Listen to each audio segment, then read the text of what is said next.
اعوذ باللہ من الشیطان الرجیم بسم اللہ الرحمن الرحیم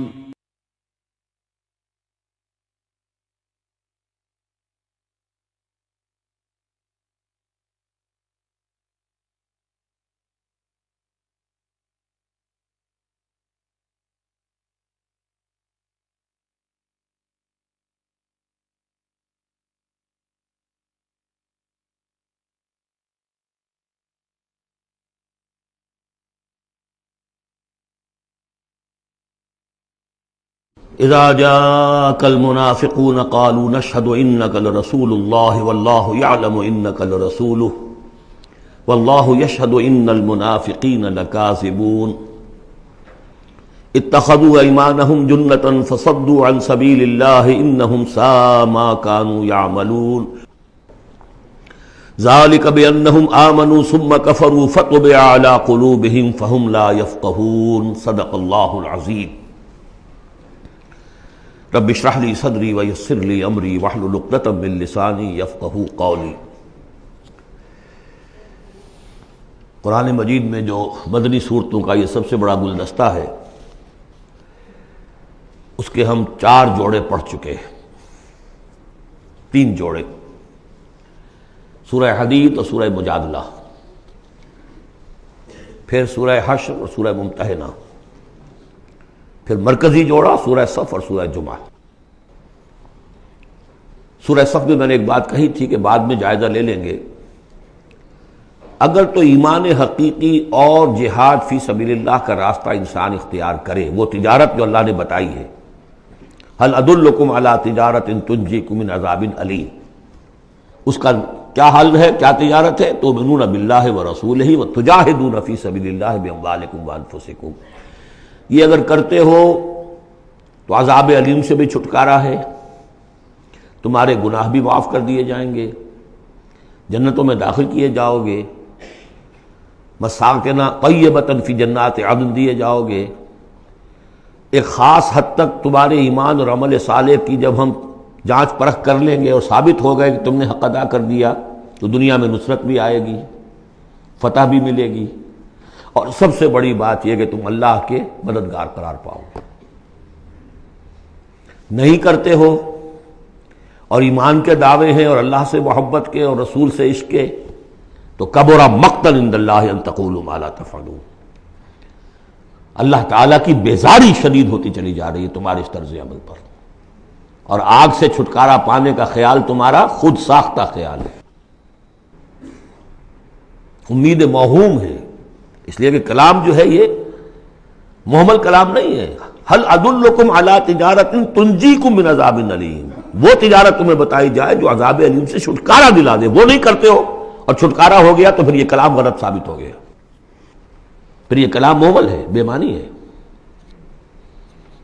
کرتے ہو تو سب کچھ ہے، اس کو کہتے ہیں ہماری فزیولوجی میں آل اور نن لا، وہ چیز ہوگی تو پوری ہوگی، نہیں ہوگی تو زیرو ہو جائے گی، پرسنٹیج نہیں ہے بیچ میں۔ مسلز کے بارے میں یہ والنٹری مسلز جو ہوتے ہیں، ان کی کنٹریکشن جو ہوتی ہے آل اور نن، اگر تو سٹیمولس پورا مل جائے گا تو پوری کنٹریکشن ہوگی، اور اگر وہ سٹیمولس جو ہے کم ہے تو بالکل نہیں ہلے گا وہ، یہ نہیں کہ وہ درمیان میں آل اور نن لا۔ اچھا، اس کے لیے جو آدمی چاہیے کیسے ٹرین کرنا، کیسے تیار کرنا، وہ سورۃ جمعہ۔ اب یہ جو دوسرا، بلکہ کہنا چاہیے کہ جو چوتھا جوڑا آ رہا ہے، اس میں ایک تو ترتیب آپ الٹی دیکھ رہے ہیں، پہلے آ رہی ہے وہ سورت جس میں کہ تسبیح کا ذکر نہیں ہے، بعد میں آئے گی سورہ تغابن جس میں تسبیح کا ذکر ہے۔ دوسری بات یہ کہ یہاں نفاق کا تذکرہ ہے اور سورہ تغابن میں ایمان حقیقی پر جامع ترین سورت ہے۔ میں نے آپ کو پہلے ہی بتایا تھا کہ وہ مباحث، اب نفاق کی جو بحثیں آئی ہیں سورہ نساء اور سورہ توبہ کا تو اکثر حصہ اس پر مشتمل ہے، اور بھی تقریباً تمام مدنی صورتوں کے اندر وہ ذکر موجود ہے، کہیں ذرا ڈھکا چھپا ہے جیسے سورہ بقرہ میں، کہیں کھلم کھلا ہے، اعلانیہ ہے۔ اسی طریقے سے ایمان کی بحثیں تو پوری مکی قرآن میں پھیلی ہوئی ہیں، اور اس کے بلکہ اور خلاصے نکال کر بہترین جو ہے مدنی قرآن میں بھی لکھ دیے گئے ہیں، آیات الآیات ہے، آیت الکرسی ہے۔ لیکن ایک خلاصہ 11 آیتوں پر مشتمل نفاق کی حقیقت پر یہ سورہ منافقون، یہ منفی ہے، مثبت شے کیا ہے؟ ایمان۔ 18 آیتوں پر مشتمل جامع ترین سورت قرآن حکیم کی ایمان کے موضوع پر سورہ تغابن۔ نفاق کے بارے میں چند باتیں سمجھ لیجئے جو اگرچہ پہلی بحث میں بہت آ چکی ہیں، لیکن آج پھر میں بتا دینا چاہتا ہوں۔ نفاق کی دو قسمیں، ایک وہ شخص جو شعوری طور پر دھوکہ دینے کے لیے ایمان لایا، وہ شروع ہی سے منافق ہے، ایک دن بھی اسے ایمان کی لذت نصیب ہوئی نہیں۔ سورہ آل عمران میں اس کی مثال موجود ہے، سازش کی، صبح کو ایمان لاؤ شام کو مرتد ہو جانا، تاکہ یہ اسلام کی جو ساکھ بن گئی ہے، گڈ ول بن گئی ہے، یہ ختم ہو جائے۔ تو ظاہر بات ہے جیسے کہ فرمایا گیا سورہ مائدہ میں وَقَدْ دَخَلُوا بِالْكُفْرِ وَهُمْ قَدْ خَرَجُوا بِهِ، وہ کفر کے ساتھ ہی داخل ہوئے تھے اور کفر کے ساتھ ہی نکل گئے، ان پہ ایک لمحہ بھی ایمان حقیقی کا آیا ہی نہیں۔ یہ بہت کم لوگ تھے اس قسم کے منافق۔ اصل منافق جو وہ کون تھا؟ دعوت آئی، دعوت نے قبول، دل نے قبول کیا، بات ٹھیک ہے، صحیح بات ہے، چلو پیش قدمی کرو، لیکن تھے کم ہمتیں، بزدل، تھڑ دلے۔ اب ظاہر بات ہے یہ دعوت تھی انقلابی دعوت، انقلابی دعوت میں تصادم کے مراحل آتے ہیں، اور وہاں جو ہے تکلیفیں، آزمائشیں، مصیبتیں، ایثار مال، بذل نفس، یہاں تک کہ وہ مرحلہ بھی آ سکتا ہے کہ نقد جان ہتھیلی پر رکھو اور میدان میں آ جاؤ۔ اب جو ذرا کمزور لوگ تھے ان کی ٹانگیں ذرا ہلنی شروع ہوئی، کپ کپی۔ پہلا مرحلہ یہ ہوا ان میں کہ انہوں نے اپنی قصور کو ماننا، ہم سے خطا ہو گئی، غلطی ہوئی۔ یہ سورہ توبہ میں پڑھ چکے ہیں، خلطوا عملا صالحا وآخر سیئا۔ اب یہ ہے کہ کسی وقت اچھے کام بھی کر رہے ہیں، کسی وقت کوئی برا کام بھی کر دیا، کبھی کوئی لبیک بھی کہہ دیا، کبھی کہیں کھسک گئے، لیکن اپنی غلطی مان لی کہ حضور ہم سے غلطی ہوئی، ہم کوئی جھوٹا بہانہ نہیں بناتے، آپ جو سزا چاہیں دے لیں، ہم حاضر ہیں۔ اس درجے کو کہیں گے ضعف ایمان، یہ نفاق نہیں ہے، ضعف ایمان۔ اگلا درجہ آتا ہے جب آدمی کی جو جھوٹی عزت نفس ہے، اخذت العزت بالاسم، وہ جھوٹی عزت نفس اسے کہتی کب تک مانو گے اپنی خطائیں، تو جھوٹا بہانہ کر دیا کرو، یہ تھا مسئلہ، وہ تھا مسئلہ، یوں تھا، ایسا تھا، خدا کی قسم نہیں، وہ تیسرا مرحلہ ہے۔ جھوٹا بہانہ جہاں شروع کیا نفاق شروع ہو، لہذا منافقین کے ضمن میں ہمیشہ آپ کذب کذب کذب اس کو دیکھیں گے۔ اگلا مرحلہ آیا، انہوں نے دیکھا کہ یہ تو اب ہماری قسم، ہم جو بہانہ بناتے ہیں تو لوگ مسکراتے ہیں، کچھ وہ سمجھتے ہیں کہ یہ جھوٹا بہانہ بنا رہا ہے، لہذا قسمیں کھا کر موقد کیا اپنی قسموں سے۔ یہ سیکنڈ سٹیج میں ٹی بی آ گئی، نفاق کی T B in second stage, جھوٹا بہانہ فرسٹ سٹیج، جھوٹی قسم سیکنڈ سٹیج۔ ایک عرصہ آتا ہے کہ اس کے بعد اس پر بھی اعتماد لوگوں کا اٹھ جاتا ہے، تو اب ان کے اندر ایک شدید قسم کا ریئیکشن پیدا ہوتا ہے، ایمان اور اہل ایمان کی دشمنی پیدا ہو جاتی ہے، اور یہ دشمنی سب سے زیادہ ٹارگٹ کرتی ہے قائد کو۔ اس نے ہمارے لیے ساری مصیبت کھڑی کر دی، ہم آرام سے اپنے مدینے میں آباد تھے، رہ رہے تھے، یہ آ گیا، اس نے آ کر یہ سارا جو ہے معاملہ ہمارے لیے، بھائی کو بھائی سے جدا کر دیا، خاندانوں میں رفت پیدا کر دی۔ اب ہماری دوستیاں تھیں ان سے اوس اور خزرج کی دوستیاں تھیں، ان تمام یہودی قبائل سے ہمارے وہ سارے حلیفی تعلقات ٹوٹ گئے، وہ ساری دشمنی جو ہے اب یہ عداوت بن جاتی ہے اہل ایمان کی، اور خاص طور پر اہل ایمان کے قائد جو اس وقت کون تھے؟ محمد رسول اللہ۔ دس از دی تھرڈ سٹیج۔ یہ ٹی بی کی وہ تھرڈ سٹیج ہے جو پہلے کبھی ہو جاتی تھی تو ہم سمجھتے تھے کہ اب یہ لا علاج ہے۔ یہ ہے نفاق کی اصل حقیقت۔ اسی لیے اس وقت جو لوگ کسی تحریکی تصور سے آشنا ہی نہیں، انقلابی تصور دین ان کے سامنے آیا ہی نہیں، وہ منافق نہیں ہو سکتا، وہ ضعیف الایمان آدمی ہے۔ لیکن جو شخص ایک مرتبہ کسی تحریک کو، انقلابی تحریک کو قبول کر کے آگے آ جائے، اب وہ منافق ہو جائے گا اگر وہ ٹھیک نہیں چلتا ہے تو۔ یہ بات میری جو ہے آج پلے باندھ لیجئے۔ عام اس وقت مسلمان منافق نہیں، انہیں پتہ ہی نہیں کہ دین کا تصور یہ ہے، دین کا یہ مطلب ہے، مولویوں نے سمجھایا ہی نہیں۔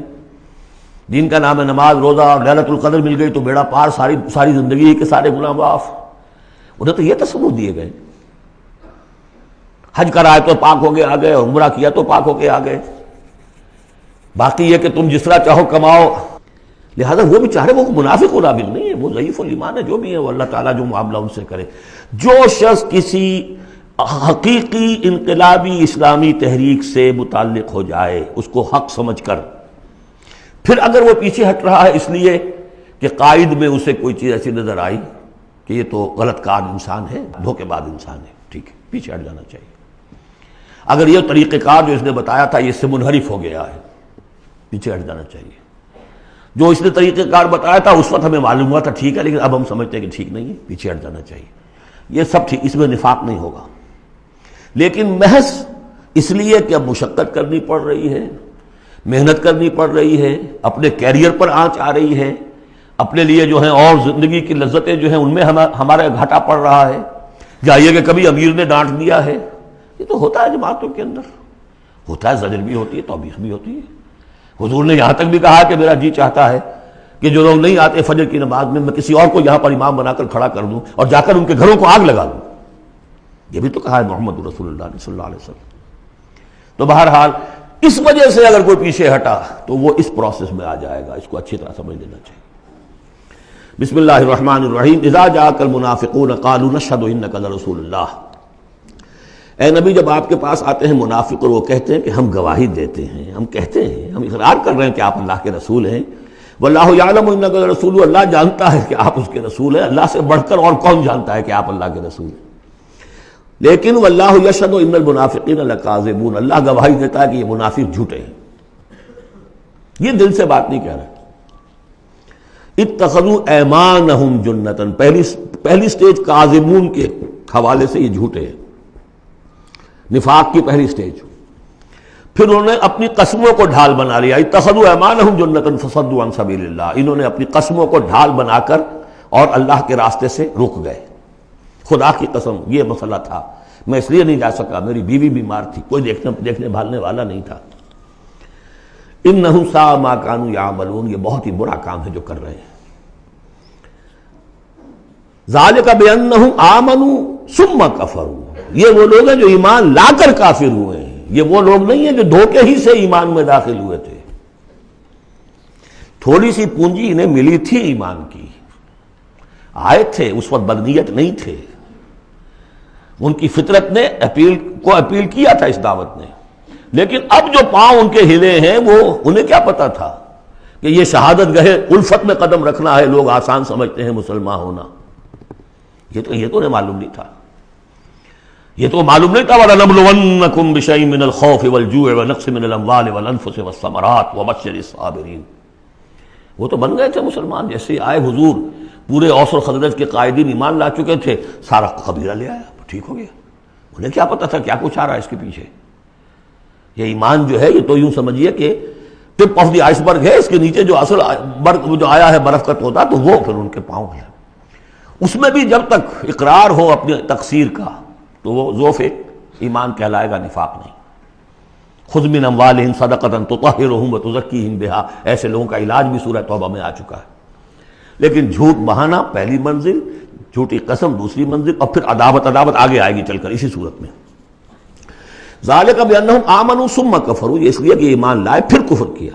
فطبع علی قلوبہم، اب اللہ نے ان کے دلوں پر مہر کر دی ہے۔ فہم لا یفقہون، اب یہ تفقہ حقیقی تفقہ سے خالی ہو چکے۔ وَإِذَا رَأَيْتَهُمْ تُعْجِبُكَ أَجْسَامُهُمْ، جب اے نبی آپ انہیں دیکھتے ہو کہ جسم آپ کو بڑے اچھے لگتے ہیں، بڑے تن و توش والے ہیں۔ وَإِن يَقُولُوا تَسْمَعْ لِقَوْلِهِمْ، جب وہ آپ سے بات کرتے ہیں تو آپ بڑے غور سے سنتے ہیں۔ چودھری لوگ جو ہوئے، سرمایہ دار بھی ہوئے، چودھری بھی ہوئے، تو ان کی حیثیت ہے تو آپ توجہ سے سنتے ہیں ان کی بات۔ کأنہم خشب مسندہ، اے نبی یہ تو ان سوکھی لکڑیوں کے مانند ہیں جو اپنے بل پر نہیں کھڑی ہوا کرتی، انہیں ٹیک لگا کر کھڑا کیا جاتا ہے۔ یحسبون کل صیحۃ علیہم، اندر سے اتنے بودے ہیں کہ ذرا سی آہٹ ہوتی ہے تو ان کی جان پر بن جاتی ہے، وہ سمجھتے ہیں کہ پھر آئی کوئی مصیبت، کہیں اور سے پھر شاید کوئی حملے کی خبر آ رہی ہے اور پھر کوئی جنگ ہوگی، پھر کہیں گے نکلو اللہ کی راہ میں۔ یحسبون کل صیحۃ علیہم، اپنے اوپر ہی سمجھتے ہیں ہر آہٹ کو۔ ہم العدو، یہ تیسری سٹیج ہے، یہ اب اصل دشمن یہ ہے۔ باہر کا دشمن جو آ رہا ہے ابو جہل لشکر لے کر یا ابو سفیان لشکر لے کر، وہ اتنا خطرناک نہیں جتنے کہ یہ ہے، یہ مارے آستین ہے، یہ اندر سے ڈنک مارنے والا۔ ہم العدو، اصل دشمن یہ ہے۔ فاحذرہم، ان سے بچ کر رہو، چوکس رہو، چوکنے رہو، چاہے معاف کرتے رہو، یہ بات دوسری ہے۔ حضرت مسیح کا قول آپ کو سنا چکا ہوں کہ فاختہ کے مانند بے ضرر، لیکن سانپ کے مانند ہوشیار رہو۔ سانپ چوکنا کتنا ہوتا، لیکن سانپ ضرر بھی پہنچا دیتا ہے۔ تم چوکنے تو ویسے رہو جیسے سانپ ہوتا ہے، بے ضرر ایسے رہو جیسے کہ فاختہ ہوتی ہے۔ حضور کی یہی شان تھی۔ جس نے آگے جھوٹی قدم کھائی، جدا، ٹھیک ہے بھائی جاؤ، ٹھیک ہے، مروت، شرافت، جس پر کہ پھر اللہ کی طرف سے گرفت بھی آ گئی۔ عفا اللہ عنک لما اذنت لہم، اللہ معاف کرے آپ کو، یا اللہ نے آپ کو معاف کر دیا، کیوں آپ نے ان کو اجازت دے دی؟ قاتلہم اللہ انا یوفکون، اللہ ان کو قتل کرے، گردن مارے اللہ ان کی، کہاں سے یہ پھرائے جا رہے ہیں۔ یعنی قسمت کی خوبی دیکھیے، ٹوٹی کہاں کمن، دو چار ہاتھ جب کہ لبے بام رہ گیا۔ محمد کا زمانہ نصیب ہوا صلی اللہ علیہ وسلم، ان کی دعوت پر لبیک کہنا نصیب ہو گیا، یہ نصیب اللہ اکبر لوٹنے کی جائے، لیکن کہاں سے یہ واپس پھرے، کس جگہ کمن ٹوٹی ہے۔ وَإِذَا قِيلَ لَهُمْ تَعَالَوْا يَسْتَغْفِرْ لَكُمْ رَسُولُ اللَّهُ، جب ان سے کہا جاتا آؤ بھائی غلطی مان لو اپنی، تو اللہ کے رسول تمہارے لیے استغفار کریں گے۔ تو رسول کی دشمنی تو ان کے دل میں گرہ بنی ہوئی ہے، کیسے آئیں؟ جب کہا جاتا آؤ تمہارے لیے اللہ کے رسول استغفار کریں گے اللہ سے، لَوَّوْا رُؤُوسَهُمْ، وہ اپنے سروں کو مٹکا، جی آئیں گے ٹھیک ہے، ذرا میں بعد میں آؤں گا۔ وَرَأَيْتَهُمْ يَصُدُّونَ وَهُمْ مُسْتَكْبِرُونَ، اور آپ دیکھتے ہیں انہیں کہ وہ رک جاتے ہیں، آتے نہیں، تکبر ہے، مستکبرون۔ اب نبی کے سامنے جا کے روز اپنی خطاؤں کو ہم اعتراف کرتے رہے، ہماری بھی کوئی عزت نفس ہے، یہ کیا ہے جس وقت چاہا ہمیں ڈانٹ دیا؟ آخر یہ کہ عزت نفس ہے ہماری بھی۔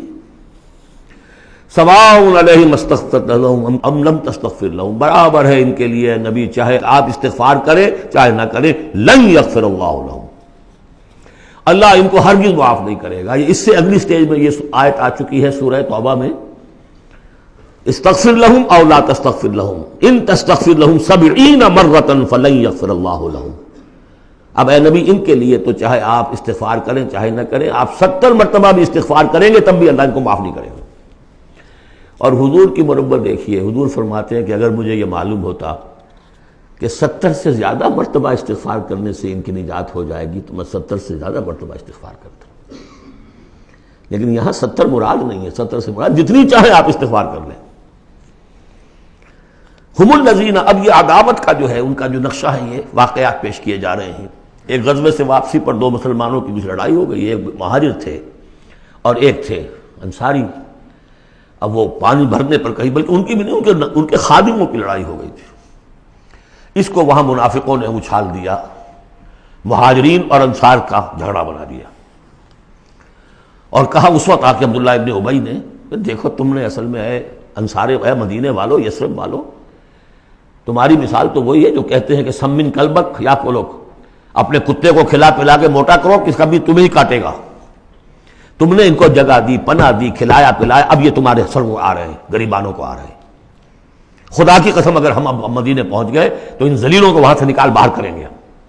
ان کی یہ جرت، انصاری کا خادم اور ایک مہاجر کا خادم لڑے ایک انصاری کے خادم سے، ہم نے پناہ دی، اپنے ٹکڑے کھلائے ان کو، اپنی جگہ دی، اور آج یہ ہمارے سروں کو آ رہے ہیں، ہمارے منہ کو آ رہے ہیں۔ یہ بکواس اس نے کی۔ وہاں موجود تھے ایک نوجوان زید بن ارقم، انہوں نے جا کے حضور کو بتا دیا۔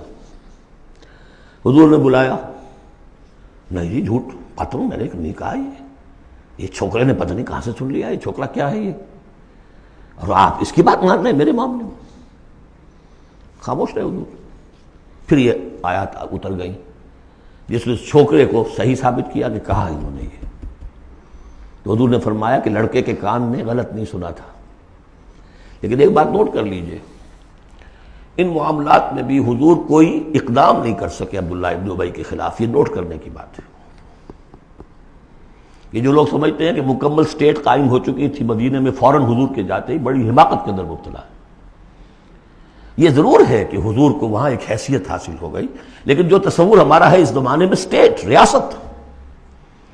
ریاست میں کبھی یہ ہو سکتا ہے کہ فوج میں سے 1000 میں سے 300 بھاگ جائیں، ان سے کوئی باز پرس بھی نہ ہو بعد میں؟ Is it possible؟ آج کی جدید ریاست میں کہیں یہ ممکن ہے کہ آپ کہیں اور عدالت کسی اور عدالت میں اپنا مقدمہ لے جائیں، محمد کی عدالت میں نہیں جانا جی، ہمیں تو یہودیوں کی عدالت میں جانا ہے۔ منافقین یہ کرتے تھے، کوئی پکڑ نہیں تھی۔ پکڑ کب شروع ہوئی ہے؟ فتح مکہ کے بعد۔ اب یہ اس کی خوش قسمتی تھی عبداللہ ابن ابی کہ اس سے پہلے یہ واصل جہنم ہو گیا خود ہی، ورنہ یہ کہ فتح مکہ کے بعد ریاست قائم ہوئی ہے۔ یہی وجہ ہے کہ اس کے بعد پھر جب جنگ کا اعلان ہوا ہے تو جو نہیں گئے ان سے باس پرس ہوئی ہے، حساب کتاب ہوا، اس سے پہلے نہیں۔ تو اصل میں اسٹیٹ جو ہے عبداللہ ابن ابی کا یہاں پہ بھی خاموش۔ ایک موقع پر جب کہ تہمت کا معاملہ چل رہا تھا تو ایک دفعہ حضور کے زبان مبارک سے ایسے الفاظ میں نکل گئے، دکھا دل، کہ کیا کوئی شخص نہیں ہے کہ جو مجھے اس ایذا رسان شخص جو ایذا پہنچا رہا ہے اس کی ایذا سے بچا سکے۔ اب اندیا ظاہر تھا صاف کہ کیا کوئی شخص اس کو قتل نہیں کر سکتا۔ اب واقعات مختلف آتے ہیں، ایک واقعے میں تو یہاں تک آتا ہے کہ سعد ابن معاذ موجود تھے، انہوں نے کہا کہ حضور آپ مجھے حکم دیجئے میں قتل کرتا ہوں اس کو۔ سعد ابن عبادہ تھے، وہ خزرج میں سے تھے، وہ فوراً تم یہ اس لیے کہہ رہے ہو کہ وہ خزرج کا آدمی ہے۔ تو معلوم یہ ہوا کہ وہ جو قبائلی عصبیتیں تھیں کسی نہ کسی درجے میں ابھی موجود تھیں، ایک دن میں صاف نہیں ہوتی یہ چیزیں۔ پھر حضرت سعد بن عبادہ کہتے ہیں حضور سے، حضور اس شخص کے معاملے میں نرمی کیجئے، اصل میں اس شخص کو ہم بادشاہ بنانے کا فیصلہ کر چکے تھے، اس کے لیے ہم تاج تیار کر چکے تھے، آپ آئے تو اس کے سارے خواب جو ہیں وہ بکھر گئے۔ اس کا ایک طرز عمل ہے لیکن یہ کہ اس کا اثر ہے ہمارے قبیلے میں۔ حکمت اور مصلحت کا تقاضا یہ ہے کہ اس کے خلاف اقدام نہ کیا جائے، یہ بات سمجھ۔ ابھی ریاست اس درجے کی نہیں تھی کہ ان تمام چیزوں کو بالکل، ان مصلحتوں کو بالکل نظر انداز کرتے ہوئے جو قدم چاہے اٹھا دیں، یہ نہیں۔ اب کتنا بڑا کفر ان کا چلا آ رہا ہے یہاں پر۔ ہم الذین یقولون لا تنفقوا علی من عند رسول اللہ حتی ینفضوا، یہی ہے وہ لوگ جو کہتے ہیں کہ مت خرچ کرو ان پر جو اللہ کے رسول کے گرد جمع ہو گئے ہیں، دیکھنا ان بستیوں کو تم کے ویراں ہو گئیں، یہ سب بھاگ جائیں گے اگر تم ان کے اوپر خرچ نہ کرو۔ حتی ینفضوا، یہاں تک کہ وہ منتشر ہو جائے۔ وَلِلَّهِ خَزَائِنُ السَّمَاوَاتِ وَالْأَرْضِ، حالانکہ اصل خزانے کائنات کے آسمان اور زمین کے اللہ کے اختیار میں ہیں۔ وَلَٰكِنَّ الْمُنَافِقِينَ لَا يَفْقَهُونَ، لیکن ظاہر بات ہے کہ منافقین اس کا فہم نہیں رکھتے۔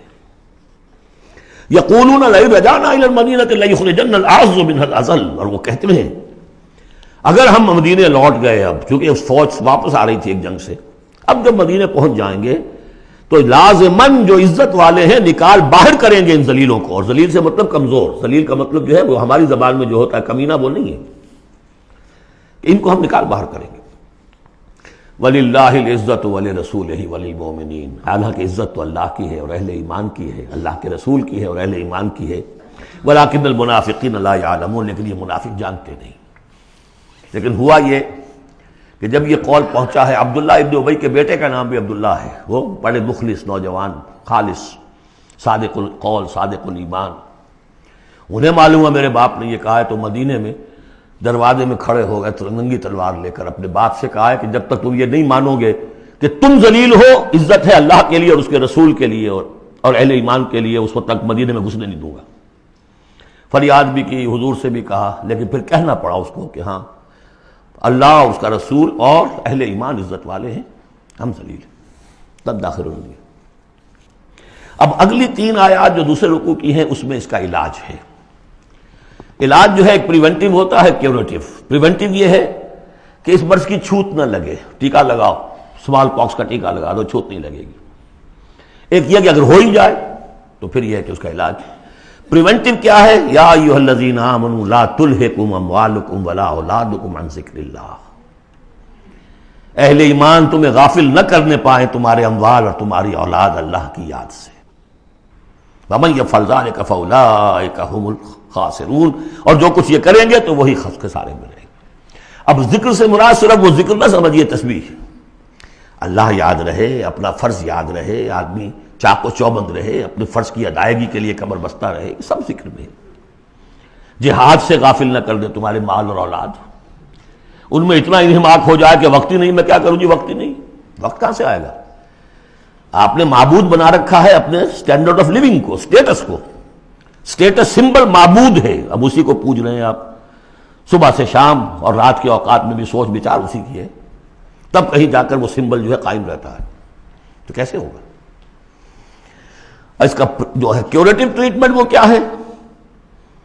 دیکھیے نفاق الف اس میں ڈال دیجئے، انفاق یہ اس کا علاج ہے. انفاق خرچ کرو خرچ کرو. نفاق کا اصل سبب کیا ہے؟ دنیا کی محبت. دنیا کا محبت کا سب سے بڑا مظہر کیا ہے؟ مال کی محبت. اور علاج بالمثل یہ ہوگا مال نکالو. یہ ہے اس کی اصل علاج. جیسے سورہ حدید میں ہم نے پڑھا تھا کہ زمین کے اندر ہل چلانا پڑے گا. ہل کیا ہے؟ ان المصدقین والمصدقات واقرضوا اللہ قرضا حسنا یضاعف لهم ولهم اجر کریم والذین آمنوا باللہ ورسلہ اولئک هم اب یہ گند نکال دو دل سے، پھر ایمان کا بیج پڑے گا تو لہلائے گی کھیتی. پھر صدیقیت کی طرف جاؤ چاہے شہادت کی طرف. یہ تمہاری افتاد تباہ ہے. وَأَنفِقُوا مِمَّا رَزَقْنَاكُم مِّن قَبْلِ أَن يَأْتِيَ أَحَدَكُمُ الْمَوْتُ، اور خرچ کر دو اس میں سے جو کچھ ہم نے تمہیں دیا ہے اس سے پہلے کہ تم میں سے کسی کی موت کا وقت آئے. فَيَقُولَ، پھر وہ اس وقت کہے رب لولا أَخَّرْتَنِي إِلَىٰ أَجَلٍ قَرِيبٍ، پروردگار اسے ذرا کچھ دیر کے لیے مؤخر کر دے. فَأَصَّدَّقَ وَأَكُن مِّنَ الصَّالِحِينَ، تو میں بڑی تصدیق کروں گا اور خیرات و صدقات سارا کچھ دے دوں گا اور میں بالکل صالحین میں سے ہو جاؤں گا. وَلَن يُؤَخِّرَ اللَّهُ نَفْسًا إِذَا جَاءَ أَجَلُهَا، جب کسی جان کا وقت آ جائے گا، وقت معین، پھر اللہ اسے کسی صورت مؤخر نہیں کرے گا. قوموں کی اجل تو پھر بھی مؤخر ہوئی ہے، قوم یونس کی ہو گئی ہے، لیکن یہ کہ انفرادی اجل کبھی مؤخر نہیں ہوتی. واللہ خبیر بما تعملون، اور جو کچھ تم کر رہے ہو اللہ اس سے باخبر ہے. اب یہ تو تھا منفی نفاق. مثبت ہے ایمان. ایمان کے سلسلے میں جو باتیں سورہ حدید میں آئی تھیں، اب یہ پوری صورت، وہاں جو آیا تھا قتال اور جہاد اور حدید، یہ ساری چیزیں آئی تھیں نا، انزلنا الحدید، اور انبیاء کی بعثت کا مقصد، وہ سارا مضمون سورہ صف میں آ چکا ہے. اس کے لیے کیسے انسان آئیں گے وہ سورہ جمعہ میں آ چکا ہے. سورہ حدید میں بھی آیا تھا هو الذی ينزل علی عبدہ آیات بینات لیخرجکم من الظلمات الی النور، وہی ہے اللہ جو نازل کر رہا ہے اپنے بندے پر آیات بینات تاکہ وہ نکالے تمہیں اندھیروں سے روشنی کی طرف. لیکن سورہ تغابن میں ایمانی مباحث اور جامع ترین صورت ہے. لیکن ایک بات یہ ہے کہ سورہ حدید کے بعد نمبر 2 میں سمجھتا ہوں کہ یہ سورہ مبارکہ بھی اللہ نے مجھے عطا کی. اس کے اسرار و رموز، اس کا نظم اس قدر واضح اللہ کے فضل و کرم سے ہے. آپ بھی نوٹ کر لیجئے، اس میں صرف اشارات ہو سکتے ہیں. 2 رکوع ہیں، 10 آیتیں اور 8 آیتیں. پہلے رکوع کی 10 آیتوں میں 7 آیتوں میں نریشن ہے ایمان کی، ایمان یہ ہے یہ ہے یہ ہے یہ ہے، اور 3 آیتوں میں بڑی زوردار دعوت ہے، بس لاؤ ایمان، مانو ان باتوں کو. دوسرے رکوع کی 8 آیتوں میں سے پہلے 3 میں ایمان کے ثمرات بیان ہوئے، پہلے 5 میں ایمان حقیقی اگر ہے تو اس کا یہ ثمرہ ہے یہ ثمرہ ہے یہ ثمرہ ہے. اس درخت میں اگر آم کا درخت صحت مند ہے تو آم لگتے ہیں کہ نہیں؟ تو ایمان کا درخت صحت مند ہے اگر تو اس میں کوئی ثمرات لگیں گے، کوئی پھل لگیں گے کہ نہیں؟ یا ٹھونڈی ہے؟ وہ درخت وہ پھل کون سے ہیں؟ کچھ داخلی پھل ہیں جو انسان کے اندر کھلتے ہیں پھول، کوئی باہر ہیں جو ظاہر ہوتے ہیں. اور پھر آخر میں 3 آیتوں میں زوردار دعوت ہے کہ ان تقاضوں کو پورا کرو. بسم اللہ الرحمن الرحیم. یسبح للہ ما فی السماوات و ما فی الارض. یہ تیسری مرتبہ یسبح آ گیا. ایک مرتبہ سورہ جمعہ میں، ایک مرتبہ سورہ حشر میں آ چکا تھا. یسبح لہ ما فی السماوات والارض، وما فی کے تکرار کے بغیر. دوسری مرتبہ سورہ جمعہ کے شروع میں، تیسری مرتبہ اتغاب. لہ الملک و لہ الحمد. اب یہ ساری چیزیں آ چکی ہیں سورہ حدید کے اندر. بادشاہی بھی اسی کی ہے، حمد بھی اسی کے لیے. وہو علی کل شیء قدیر، وہ ہر چیز پر قادر ہے. هو الذی خلقکم، اسی نے تمہیں بنایا ہے نا. فمنکم کافر ومنکم مومن. تو کتنی عجیب بات ہے کہ تم میں سے کوئی مومن ہے کوئی کافر ہے. بنانے والا تو سب کا ایک ہے. سب کو مومن ہونا چاہیے، سب کو اس کا شکر گزار ہونا چاہیے، سب کو اس کے سامنے جھکنا چاہیے. لیکن واقعہ یہی ہے، هو الذی خلقکم، اس نے بنایا تم سب کو. فمنکم کافر ومنکم مومن واللہ بما تعملون بصیر. اور جو کچھ تم کر رہے ہو اللہ دیکھ رہا ہے. اس میں بڑا ایک جو سمجھیے کہ بڑی دھمکی ہے، اللہ دیکھ رہا ہے. یعنی یہ کہ جو بھی اس کی مخلوق میں سے اس کا کفر کرے پھر اس کے ساتھ وہ نمٹے گا اس سے. واللہ بما تعملون بصیر، ہم تمہیں دیکھ رہے ہیں، تمہاری حرکتیں ہماری نگاہ میں ہیں. کیا مطلب ہوتا ہے اس کا؟ خلق السماوات والارض بالحق، اس نے آسمان اور زمین پیدا کیے ہیں ایک پرپس کے ساتھ، باطل نہیں ہے یہ تخلیق، عبث نہیں ہے یہ تخلیق، حق کے ساتھ، با مقصد، با نتیجہ، اور خاص طور پر تم اس کی کریشن کا کلائمیکس، وَصَوَّرَكُمْ فَأَحْسَنَ صُوَرَكُمْ، اور تمہاری جو نقشہ کشی کی ہے تو کتنی عمدہ کی ہے، انسان کا جسم، اس کا اریکٹ پوسچر، پھر کس طریقے سے جو اس میں جنسیں بنائی گئی ہیں، کس قدر کامل ہم آہنگی ہوتی ہے، پھر چہرے پہ جو نقش و نگار ہے، ایک ایک چیز پر غور کرو، فَصَوَّرَكُمْ وَأَحْسَنَ صُوَرَكُمْ، بہترین صورت بنائی تمہاری، وَإِلَيْهِ الْمَصِيرُ، اسی کی طرف لوٹ کر بھی آنا ہے، یہ سب کچھ بنا کر ایسے نہیں چھوڑ دیا تمہیں، تم اتنی گھٹیا شے نہیں ہو کہ بس اٹھا کے پھینک دی، نہ کھلونا ہو کہ کھیلے اور بس اس کے بعد جیب اگتا گیا، یہ ایک سیریس کریشن ہے، پرپس فل ہے، نتیجہ نکلے گا۔ اب دیکھیے ایک آیت میں جمع کیا ہے وہ تمام جو ایمانیات، ایمان بالعلم، علم خداوندی کا جو ایمان ہمارا ہونا چاہیے، آپ کو کئی کئی آیتوں میں ملے گا قرآن میں بہت سے مقامات پر، یہاں ایک میں 3 ڈائمنشنز دی ہیں، یعلم ما فی السماوات والارض، ایک ڈائمنشن، وہ جانتا ہے جو کچھ آسمان میں ہے جو کچھ زمین میں ہے، کیا باقی رہ گیا؟ لیکن سیکنڈ ڈائمنشن، وَيَعْلَمُ مَا تُسِرُّونَ وَمَا تُعْلِنُونَ، وہ بھی جانتا ہے جو تم چھپاتے ہو اور وہ بھی جانتا ہے جو تم ظاہر کرتے ہو۔ تیسری ڈائمنشن اور آئی، وَاللَّهُ عَلِيمٌ بِذَاتِ الصُّدُورِ، سینوں کے اندر جو کچھ ہے وہ پنہاں ہے، وہ بھی اللہ جانتا ہے۔ میں کافی عرصے تک متردد رہا کہ یہ تو پھر تکرار ہو گئی، جو کچھ ہم چھپاتے ہیں وہی ہمارے سینے میں ہے نا، اور تکرار محض کلام کا عیب ہے، یقیناً یہاں کوئی اور بات ہونی چاہیے۔ تو جب انکشاف ہوا کہ اس سے مطلب ہے even your sub conscious mind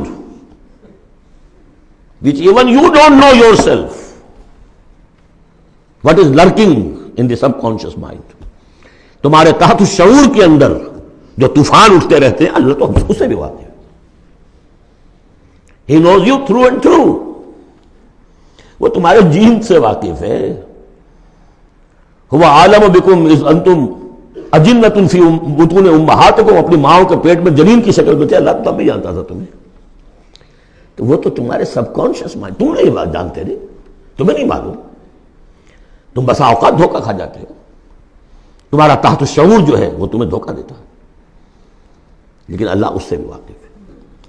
الم یاتکم نبأ، اب 4 آیتیں ہو گئی ایمان باللہ پر، اگرچہ اسی میں مضمر ہے ایمان بالآخرہ بھی، معاد بھی، 2 آیتیں ایمان باللہ پر، الم یاتکم نبأ الذین کفروا من قبل، کیا تمہارے پاس خبریں آج نہیں چکی ہیں ان لوگوں کی جنہوں نے کفر کیا تھا پہلے؟ قوم نوح، قوم ہود، قوم صالح، پورا مکی قرآن پڑھ چکے ہو نا، اب تو ہم نزول کے اعتبار سے بھی بات کہہ سکتے ہیں اور اب اپنے اس دورہ قرآن کے اعتبار سے بات کہہ سکتے ہیں، سارا مکی قرآن پڑھ ہی لیا تقریباً۔ الم یاتکم نبأ الذین کفروا من قبل، کیا آ نہیں چکی تمہارے پاس خبریں ان کی جنہوں نے کفر کیا تھا پہلے؟ اب اس کا تجزیہ کیا ہے، فذاقوا وبال امرہم، انہوں نے اپنے معاملے کی سزا چکھ لی، دنیا میں ہلاک کر دی گئی، وَلَهُمْ عَذَابٌ عَلِيمٌ، اور ابھی ان کے لیے عذاب علیم منتظر بھی ہے، ابھی تو عالم برزخ میں ہے نا، عذاب علیم جو آخرت کا ہے وہ تو ابھی منتظر ہے، اعد اللہ لہم عذابا علیما، اللہ تیار کر کے رکھا ہوا ہے۔ تجزیہ اگلی آیت میں، ذالک بأنہ کانت تأتیہم رسلہم بالبینات، یہ اس لیے ہوا کہ ان کے پاس ان کے رسول آتے رہے واضح نشانیاں لے کر، واضح نشانیاں، واضح معجزے بھی اللہ نے جس کو دیے، فقالوا، تو انہوں نے کہا اب بشر یہدوننا، کیا بشر انسان ہمیں ہدایت دیں گے؟ فکفروا، اس پر کفر کیا انہوں نے، وتولوا، اور رخ پھیر لیا، گردن موڑ لی، واستغنى اللہ، اللہ بھی غنی ہے، اللہ تو غنی ہے ہی ہے، واللہ غنی حمید، اللہ غنی ہے، حمید ہے، اللہ نے بھی کہا دفع ہو جاؤ، جدھر جانا جاؤ۔ اب یہاں آیا بہت باریک نکتہ، شاید آپ کو بھی وہ برا لگے، اچھا نہ لگے۔ دیکھیے ایک ہی بیماری ہوتی ہے، وہ کبھی کسی شکل میں ظہور کرتی ہے، کبھی کسی شکل میں ظہور کرتی ہے، وہی کینسر ہے، اس کی کسی جگہ کا جا کر کوئی سیکنڈری بنے گی تو اس کی کچھ اور شکل ہو جائے گی، کسی اور ٹشو میں کسی اور جگہ جائے گی تو اور شکل ہو جائے گی۔ بیماری یہی ہے کہ جب رسول آتے تھے تو لوگوں نے کہا یہ تو بشر ہیں، رسول کیسے ہو سکتے ہیں؟ سمجھ میں آ رہا ہے؟ یہی بیماری آئی بعد میں، جس کو رسول مان لیا یہ بشر کیسے ہو سکتے ہیں؟ کوئی فرق ہے اس میں؟ وہاں بشر سامنے تھا، ہاتھ پاؤں والا، اس کا بیٹا ہے، اس کا پوتا ہے، اس کا پڑ پوتا، ہم جانتے ہیں اس کو، کون ہے یہ وہی تو ہے نا، بشر سامنے تھا۔ بشریت کی بنا پر رسالت کا انکار، نبی کیسے ہو سکتا؟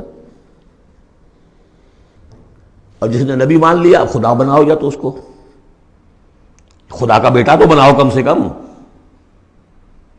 اور نہیں تو کم سے کم بشریت سے تو نکالو اس کو۔ ایک ہی مرض ہے، ایک ہی مرض ہے۔ آخر یہی کوئی تو وجہ ہے نا، قرآن کتنی دفعہ کہلواتا ہے قل انما انا بشر مثلکم یوحی الی انما الہکم الہ واحد۔ آخری آیت ہے سورہ کہف کی، اے نبی کہیے، ڈنکے کی چوٹ کہیے کہ میں ایک بشر ہوں تمہاری طرح کا۔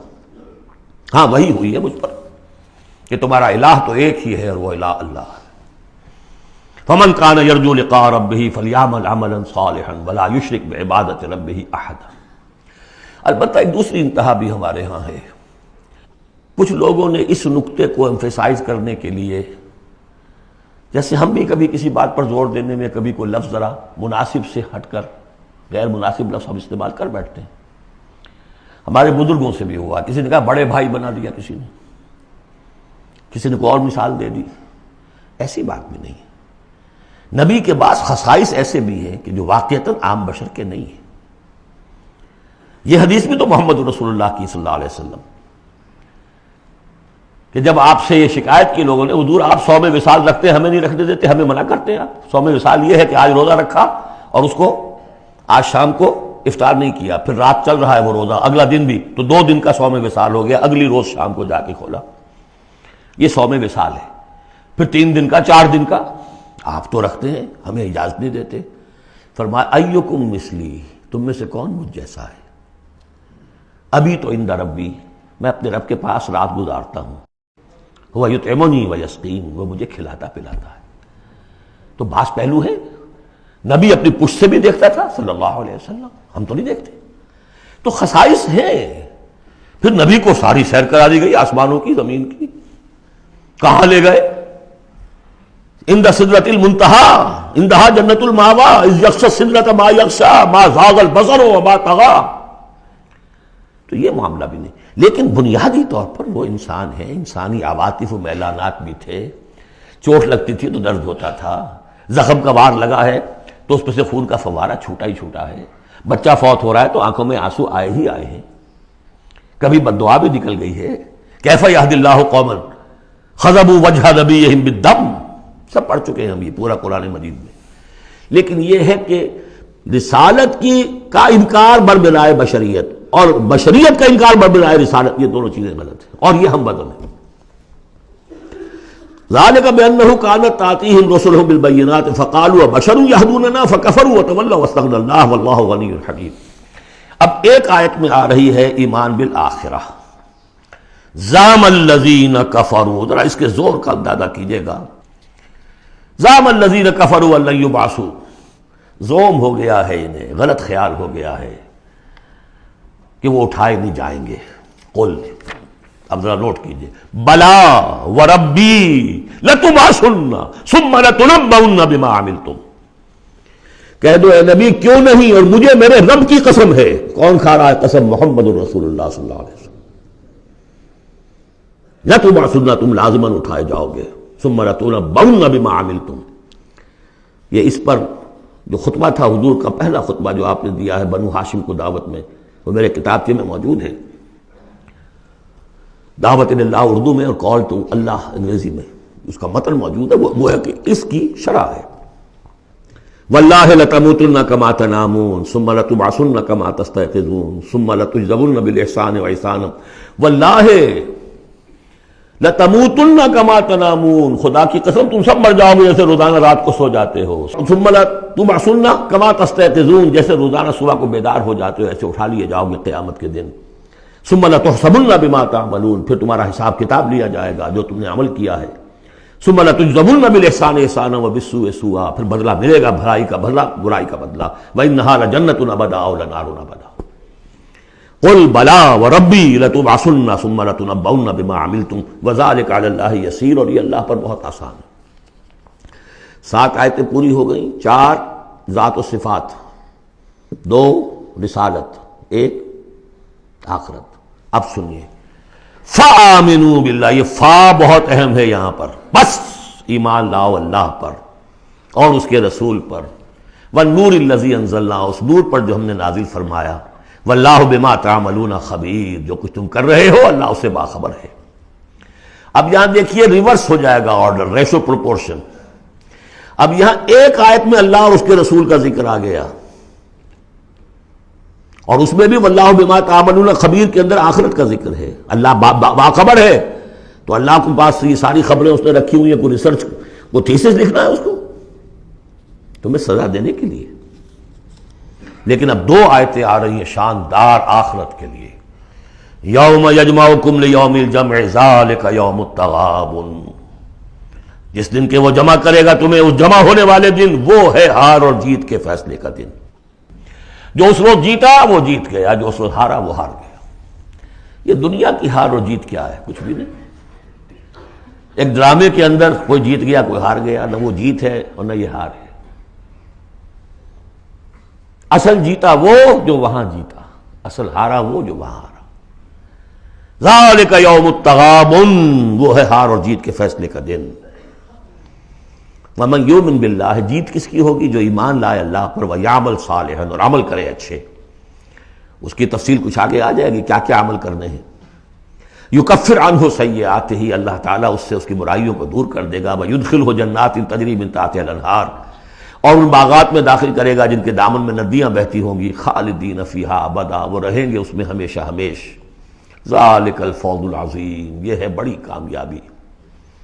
والذین کفروا وکذبوا بآیاتنا اولئک اصحاب النار خالدین فیہا، اور جو لوگ انکار کریں گے اور تکذیب کریں گے ہماری آیات کی، وہ ہوں گے جہنمی اور رہیں گے اس میں ہمیشہ ہمیش. وبئس المصیر، اور یہ برا ٹھکانہ ہے.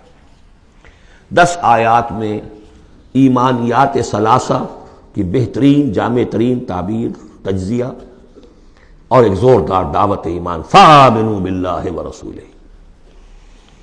اب جو 8 آیات ہیں 5 میں اب ثمرات ایمانی. پہلا ثمرہ کیا ہے؟ ما صاب من مصیبت الا باذن اللہ ومن یؤمن باللہ یہد قلبہ واللہ بکل شیء علیم. اگر اللہ پر ایمان حقیقت میں دل میں پیدا ہو گیا تو تمہیں معلوم ہے کہ پتہ تک جنبش نہیں کر سکتا جب تک کہ اللہ کا اذن نہ ہو. تم پر کوئی مصیبت کیا بغیر اللہ کے اذن کے آ گئی ہے؟ کیا بغیر اس کے علم کے آ گئی ہے؟ اور اگر اللہ کی اذن سے آئی ہے تو تمہارے ایمان کا تقاضا ہے کہ سمجھو کہ اس میں خیر ہی ہوگا، چاہے یہ مجھے اس وقت بری لگ رہی ہے، مجھے اچھی نہیں لگ رہی ہے، خیر ہوگا. عسیٰ ان تکرہوا شیئا وہو خیر لکم. لہذا بندہ مومن کی زبان پر کیا دل میں بھی کبھی اللہ کے خلاف شکایت کا انداز پیدا نہ ہو. یہد قلبہ، تسلیم و رضا، جو اللہ کی طرف سے آئے. ہم بھی تسلیم کی خو ڈالیں گے، بے نیازی تیری عادت ہی صحیح. نہ شود نصیب دشمن کے شود ہلاک تیغت، سر دوستاں سلامت کے تو خنجر آزمائی. اے اللہ جو تیری طرف سے خیر، بیدک الخیر. یہ تسلیم و رضا ہے، مقام تسلیم. علامہ اقبال نے بہت پرشکو انداز میں کہا ہے کہ اقدہا کے مقام رضا کشود مرا، برو کشید ز پیچا کے ہست و بود مرا. آدمی میں تکلیف کیوں آئی، کیا آئی، اس نے کیا، اس نے کر دیا، یہ ہو گیا تھا، وہ ہو گیا تھا، یہ نہیں کرنا چاہیے تھا، میں نے یہ کام غلط کیا. لگے رہو اسی پیچ و تاب. بندہ مومن کہتا ہے جو آیا میرے رب کے حکم سے آیا. کوئی بھی ذریعہ بن گیا ہو وہ ٹھیک ہے، اس کے بدلہ لیں وہ ٹھیک ہے، وہ قانون کا معاملہ ہے.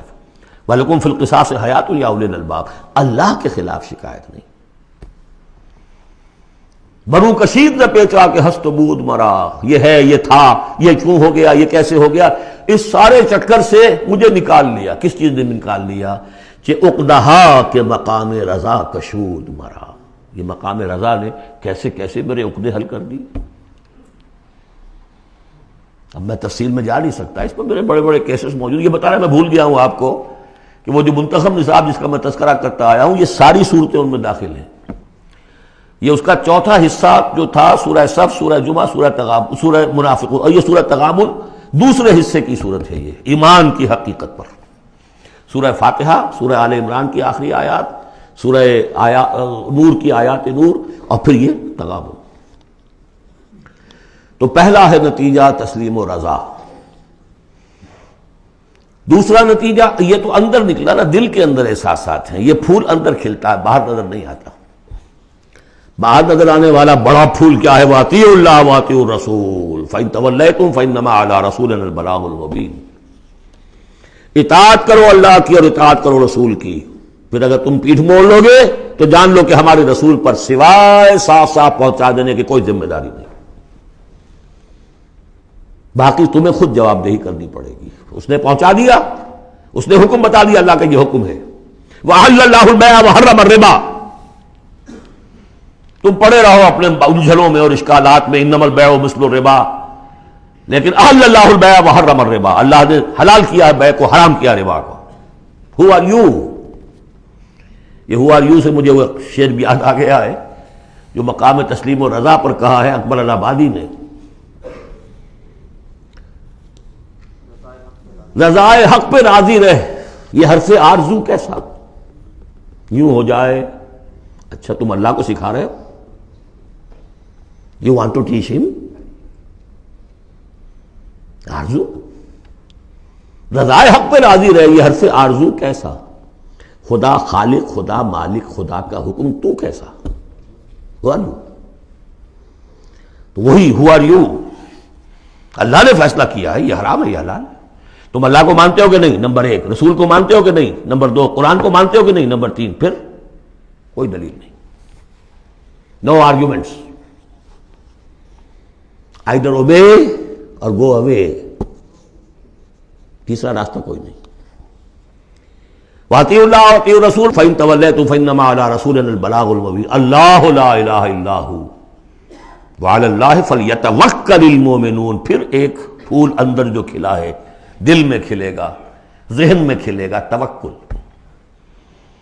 اللہ ہی وہ ہے کہ جس کے سوا کوئی الہ نہیں، اس کی مرضی کے بغیر کوئی چیز جنبش نہیں کر سکتی۔ تمہارے کیے کیا ہو جائے گا؟ کچھ نہیں ہوگا۔ تمہارا کام ہے اپنی سی محنت کر کے نتیجہ اللہ پر۔ سارے وسائل موجود ہو تب بھی یہ نہ سمجھنا کہ یہ کام میں کر سکتا ہوں۔ گاڑی ہے، آج ہی ٹیوننگ بھی کرائی ہے، اس کے ٹینک بھی فل ہے، سب کچھ ٹھیک ہے، میں صبح ضرور جاؤں گا، نہیں جا سکتا۔ جب بھی یہ کہو گے ایمان سے دور ہو گئے۔ وَلَا تَقُولَنَّ لِشَيْءٍ إِنِّي فَاعِلٌ ذَلِكَ غَدًا إِلَّا أَن يَشَاءَ اللَّهُ، کبھی مت کہنا کہ یہ کام میں کل ضرور کروں گا مگر انشاءاللہ کے ساتھ، اللہ چاہے گا تو ہوگا ورنہ نہیں۔ اور سارے تمہارے پاس وسائل ہیں، تم کہو گے فتح ہی فتح ہے اب تو وہ حال ہو جائے گا جو غزوہ حنین میں ہوا تھا۔ اذ اعجبتکم کثرتکم، 12,000 کی تعداد، اور ایسی بھگدڑ مچی کہ چند 100 آدمی رہ گئے۔ یہ بھی بڑی محنت کر کے سید سلیمان ندوی صاحب نے کھود کریٹ کے نکالے ہیں کہ 300-400 آدمی تھے۔ استاد نے جو لکھا ہے شبلی نے وہ تو یہ ہے کہ 30-40 مسلمان رہ گئے تھے صرف 12,000 میں سے۔ تیسرا یہ پھول ہو گیا اندر والا۔ اب چوتھا، بڑے خطرناک معاملات آ رہے ہیں، ذرا توجہ سے سنیے۔ یا ایھا الذین آمنوا ان من ازواجکم واولادکم عدوا لکم فاحذروہم، اے ایمان کے دعوے دارو، تمہاری بیویوں اور تمہاری اولاد میں سے تمہارے دشمن ہیں، ان سے اپنے آپ کو بچا کر رکھو۔ فاحذروہم، یہی ہم پڑھ چکے ہیں پہلے لفظ، حضور سے کہا گیا تھا ہم العدو فاحذرہم قاتلہم اللہ انا یؤفکون۔ بیوی کی محبت ہے، بیوی کی فرمائش یہ ہے۔ اب میاں صاحب جو ہیں کیا کہیں، مجبوری ہے۔ بچوں کو اچھے سے اچھا تعلیم دینی ہے، حلال سے نہیں ہوتی، حرام سے۔ گھر بار چھوڑو، ملک چھوڑو، جاؤ باہر، بوڑھے ماں باپ مر رہے، پانی دینے والا کوئی نہیں، اور ڈالر اور پیٹرول ڈالر کمانے کے لیے بیٹے گئے ہوئے باہر، کیا کریں؟ مکان بنانا ہے، یہ کرنا تھا، وہ شروع کی تھی، کوٹھی شروع کی تھی، وہ ابھی تک مکمل نہیں ہوئی ہے، وغیرہ وغیرہ۔ اور کہیں اگر اللہ نے توفیق دے دی ہے دین کی طرف بڑھنے کی اور کام کرنے کی، تو سب سے پہلے تو آڑے آتی ہے عام طور پر بیوی۔ دماغ خراب ہوا آپ کا، وہ بھی تو بڑا دیندار ہے، آپ سے زیادہ لمبی داڑھی ہے اس کے، وہ تو ساری رشوتیں بھی لیتا ہے اور یہ بھی کرتا ہے وہ بھی کرتا ہے، آپ ہی بڑے دیندار بن کر آ گئے۔ ناشتے پہلے ہوتے تھے پراٹھوں کے اور انڈوں کے، اور اب مل رہی ہے سوکھی روٹی، ظاہر بات ریزنٹمنٹ تو ہوگی۔ ان من ازواجکم واولادکم عدوا لکم فاحذروہ، یہ بالکل الٹی باتیں ہیں ہمارے تصورات کے بالکل برعکس۔ انقلابی تحریک کے اعتبار سے 100% ہر چیز فٹ بیٹھتی ہے، وہ تصور نہ ہو تو یہ ساری باتیں جو ہیں یہ ایسی منتشر ہو جاتی ہیں، انمل بے جوڑ سی ہیں۔ یا ایھا الذین آمنوا ان من ازواجکم واولادکم عدوا لکم فاحذروہم، لیکن اس کے ساتھ ہی دیکھیے بیلنس کیا ہے، یہ میرے نزدیک قرآن مجید کے اعجاز کا ایک بہت اہم مقام ہے، جہاں ایک طرف یہ بتا دیا چوکس رہو، چوکنے رہو، سانپ کی طرح ہوشیار رہو، بیوی اور اولاد کی محبت تم سے کوئی غلط کام نہ کرا دے، لیکن یہ بھی نہیں کہ گھر کو آپ میدان جنگ بنا لیں، بلکہ معاف کرو، بخش دو، ساتھ یہ بھی ہے بیلنس کا ہے۔ وَإِن تَعْفُوا وَتَصْفَحُوا وَتَغْفِرُوا، تین الفاظ آ رہے ہم معنی، اگرچہ معنی مختلف ہے۔ عفو کہتے ہیں کسی کو ڈھیل دینا، داڑھی کے لیے بھی آیا ہے حدیث میں، اعفوا اللحیٰ، داڑھیاں چھوڑو، داڑھیوں کو بڑھاؤ۔ عفو کے معنی ایک تو پکڑ لیا فوراً نہیں، چھوڑو، ڈھیل دو۔ تصفحوا، کبھی کبھی ایسا بھی ہو کہ کوئی غلطی ان کی دیکھی اور ذرا دیکھی اندیکھی کر دی، چہرہ اپنا پھیر لیا، اسے پتہ ہی نہ چلے کہ دیکھا ہے، ابا جان نے دیکھا ہے یا شوہر نے دیکھا ہے، کیونکہ ہر بات پر پکڑیں گے اگر آپ تو ضد بھی پیدا ہو جائے گی، کسی وقت جو ہے ایک نیگیٹو سائیکالوجی ڈیولپ ہو جائے گی۔ وَتَغْفِرُوا، تغفروا بخش دینا، یعنی جیسے کہ مغفر جو ہے سر کو ڈھانپ لیتا ہے، ڈھانپ دینا ان کی غلطی کو۔ وَإِن تَعْفُوا وَتَصْفَحُوا وَتَغْفِرُوا فَإِنَّ اللَّهَ غَفُورٌ رَحِيمٌ، تو اللہ بھی تو غفور اور رحیم ہے نا۔ تم چاہتے ہو کہ نہیں، جیسے سورہ نور میں آیا تھا کہ اے ابو بکر تم نے اپنے اس بھانجے یا اپنے عزیز مصطح کا جو ہے جو مدد کرتے تھے روک دیا ہے، کیا تم نہیں چاہتے کہ اللہ تمہیں معاف کرے؟ اگر تم چاہتے ہو اللہ تمہیں معاف کرے، تم بھی اس کو معاف کرو۔ وَإِن تَعْفُوا وَتَصْفَحُوا وَتَغْفِرُوا فَإِنَّ اللَّهَ غَفُورٌ رَحِيمٌ۔ اب یہ آ گیا، دیکھیے پہلے ایک انڈیویجول، ایک مرد مومن، اس کی زندگی میں دو پھول اندر کھلے، ایک باہر والا پھول جو ہے وہ گوبھی کا پھول ہے بہت بڑا، اندر والا ہے تسلیم و رضا، توکل، اور باہر والا جو ہے اطیعوا اللہ واطیعوا الرسول، وہ تو ظاہر بات ہے کہ پورے دین کے اوپر جو ہے وہ اب محیط ہو گیا، جو بھی حکم ہے۔ لیکن اب اس کے بعد ایک فرد کے گرد سب سے پہلا حلقہ کیا ہے؟ اس کی اولاد، اس کا گھر۔ ان من ازواجکم واولادکم عدوا لکم، یہ تمہارا ایٹیچیوڈ ہونا چاہیے اپنے گھر میں۔ ایک طرف تو وہ جو طبعی محبتیں اللہ نے ڈالی ہوئی ہیں، کہیں وہ تم سے تمہاری منزل کھوٹی نہ کرا دیں، کہیں دین کے راستے پر بڑھنے سے رکاوٹ نہ بن جائے، ہوشیار رہو، فاحذروہم، ان سے بچو۔ لیکن ساتھ ہی ہے کہ گھر کی فضا کے اندر عفو، درگزر۔ دوسرا انما اموالکم واولادکم فتنہ، جان لو تمہارے مال اور تمہاری اولاد تمہارے لیے فتنہ ہے، اسی پر تو ہم آزما رہے ہیں تمہیں۔ زین للناس حب الشہوات من النساء والبنین والقناطیر المقنطرۃ من الذهب والفضة والخیل المسومۃ والانعام والحرث، یاد ہے کہ نہیں سورہ آل عمران کی آیت؟ اللہ نے یہ محبتیں ڈالی ہیں، کبھی تو امتحان ہے، آزمائش ہے، یہ محبتیں ہی نہ ہو تو سب کے سبھی اللہ کے بندے بن جائیں۔ دیکھنا تو یہی ہے کہ تم کس کس چیز کو، کس کس ریزسٹنس کو، کس کس ہرڈل کو عبور کر کے آ سکتے ہو ہمارے پاس۔ انہی پتھروں پہ ہو کر اگر آ سکو تو آؤ، میرے گھر کے راستے میں کوئی کہکشاں نہیں ہے۔ جنت جو ہے وہ بہت ناپسندیدہ چیزوں سے گھیر دی گئی ہے، تو یہ اموال اولاد یہ تمہارے لیے فتنہ ہے، جانچے جا رہے ہیں۔ اولاد کو کیا بنانے کی فکر کی تھی تم نے؟ بندہ مومن بنانے کی فکر کی تھی یا ایک پیسہ کمانے والی مشین بنانے کی فکر کی تھی؟ اور اچھی طرح جان لیجئے کسی شخص کے دل میں ایمان کتنا ہے اس کا اصل انڈیکس وہ یہ ہے کہ وہ اپنی اولاد کو کیا بنا رہا ہے، اس نے خود کتنا ہی بہروپ جو ہے وہ بنا بیٹھا ہو، بہت بڑا عالم دین اور مسند نشین اور بہت بڑا صوفی اور بہت بڑا مرشد، لیکن یہ دیکھیے اس نے اپنی اولاد کو کیا بنانے کی کوشش کی ہے، اس کا اصل جو باطن ہے وہ وہاں نظر آئے گا، ویلیوز جو اس کے اندر ہیں وہ وہاں نظر آئیں گے۔ اب آئی تیسری بات، انما اموالکم و اولادکم فتنہ واللہ عندہ اجر عظیم، اللہ ہی کے پاس اجر عظیم ہے۔ اولاد سے بھی تم یہ نہ سمجھنا کہ تمہارے بڑھاپے کا سہارا بن جائے گا، یہ بھی کچھ پتہ نہیں، کیا پتہ یہی اولاد بڑھاپے میں ٹھوکریں بھی مارے، ٹھوکریں اگر پاؤں سے نہیں ماریں گے زبان سے ماریں گے، سینہ تان کر کھڑے ہو کر کہیں گے، باتیں کریں گے، ابا جان کیا آپ باتیں کرتے ہیں، دقیانوسی دوسری باتیں آپ کرتے ہیں، زمانہ بدل گیا، آپ کو کیا معلوم۔ لیکن اب آ رہا خلاصہ، فاتقوا اللہ ما استطعتم واسمعوا واطیعوا وانفقوا خیرا لانفسکم، اللہ کا تقوی اختیار حد امکان تک، اور سنو اور اطاعت کرو، سنو اور اطاعت کرو۔ اطیعوا الرسول تو پہلے آ چکا تھا، یہاں یہ کیوں کہا گیا ہے، سوچا کبھی آپ نے؟ اس لیے کہ رسول کی اطاعت، رسول کے زمانے میں رسول کے امیر جس کو مقرر کیا اس کی اطاعت بھی ٹھیک ہے نہیں۔ من اطاعنی فقد اطاع اللہ ومن عصانی فقد عصى اللہ ومن اطاع امیری فقد اطاعنی ومن عصى امیری فقد عصانی۔ غزوہ احد میں اصل جو معصیت ہوئی تھی، نافرمانی ہوئی تھی، وہ کمانڈر کی ہوئی تھی، جہاں سے کہ تیر انداز ان کے حکم کے باوجود، روکنے کے باوجود چلے گئے تھے۔ کیسے سزا دی اللہ نے۔ پھر حضور کے زمانے میں تو حضور تھے، آئندہ کون ہوں گے؟ کوئی اللہ کا بندہ ہوگا جو پھر کھڑا ہو، من انصاری اللہ، جو دین کا ہی کام کرنے کے لیے داعی کھڑے ہوئے ہیں، دعوتیں ہیں، حسن بننا شہید کھڑے ہوئے، مولانا مودودی کھڑے ہوئے، مولانا الیاس صاحب کھڑے ہوئے، پچھلی صدیوں میں سید احمد بریلوی کھڑے ہوئے، لوگ کھڑے ہوتے رہیں گے۔ من انصاری اللہ، کون ہے جو میرے ساتھ ہاتھ بٹائے؟ اب آپ دیکھیے اس زمانے میں کون ہے، قبول کیجئے، فاسمعوا واطیعوا، پھر اس کا حکم سنیے اور مانیے، ڈسپلن پارٹی، ورنہ کیا ہوگا؟ کچھ بھی نہیں۔ عید آزاداں شکوہ ملک و دین اور عید محکومہ ہجوم مومنین، یہ 30 لاکھ کا ہجوم مومنین ہے جو حج میں ہوتا ہے۔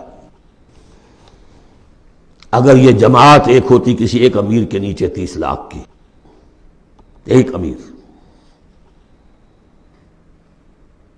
عظیم الشان انقلاب۔ وانفقوا، اور خرچ کرو، خیرا لانفسکم، یہی تمہارے لیے، خود اپنے لیے بہتر ہے، لگا دو جو بھی کچھ دیا ہے۔ وہی دیکھیے جہاں پہ سورہ حدید، آمنوا باللہ ورسولہ وانفقوا مما جعلکم مستخلفین فیہ فالذین آمنوا منکم وانفقوا لہم اجر کبیر ومن یوق شح نفسہ فاولئک ھم المفلحون، اور جو اپنی جی کے لالچ سے بچا لیے گئے، بخل سے نجات پا گئے، وہی ہیں کہ جو اصل میں فلاح، آخری فلاح کو پہنچیں گے۔ ان تقرضوا اللہ قرضا حسنا، اگر تم اللہ کو قرض حسن دو، یضاعف لکم، وہ تو اس کو تمہارے لیے دگنا کرے گا، چوگنا کرے گا، 700 گنا کرے گا، فیغفر لکم، اور تمہیں بخش دے گا۔ واللہ شکور حلیم، اللہ شکور بھی ہے، حلیم بھی ہے۔ شکور اتنا ہے کہ تم جو بھی کچھ کرتے ہو قدر کرتا ہے کہ میرے بندے نے یہ کیا میرے لیے، اور حلیم اتنا ہے کہ تم نہیں بھی دیتے تو فوراً تمہاری گردن نہیں ناپتا، حلیم الطبع ہے۔ عالم الغیب والشہادہ، وہ جاننے والا ہے کھلے اور چھپے کا، تمہارے سامنے جو کچھ ہے وہ بھی اور جو تم سے غائب ہے اس کا بھی۔ العزیز الحکیم، یہ وہ صورت تھی جس کے شروع میں العزیز الحکیم نہیں آیا تھا، یہاں اختتام پر آ گیا، وہ العزیز ہے الحکیم۔ بارک اللہ لی ولکم فی القرآن العظیم ونفعنی وإیاکم بالآیات والذکر الحکیم۔